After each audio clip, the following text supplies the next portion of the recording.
صلى الله عليه وسلم وعلى آله وصحبه أجمعين.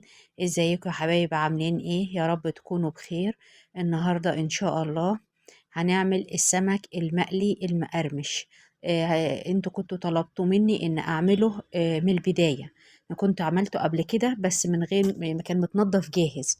اما بقى في ناس قالت لي احنا عايزين نشوفه من البداية، يعني انضفه واظبطه وانقعه واعمل التتبيله بتاعته وكل حاجه، يعني كل اسراره. فعملته النهارده. هقول لكم على كل حاجه بالظبط عشان الناس طبعا المبتدئه، اللي لسه يعني اول مره تطبخ للمطبخ. هقول لكم على كل حاجه، على كل الاسرار وعلى كل حاجه، وازاي يطلع معاكي سمك جميل ومقرمش وطعمه جميل ومستوي ومتحمر، وازاي تعملي التتبيلة وتنقعيه في مية وملح وليمون وكمون. وتتبيلة ديت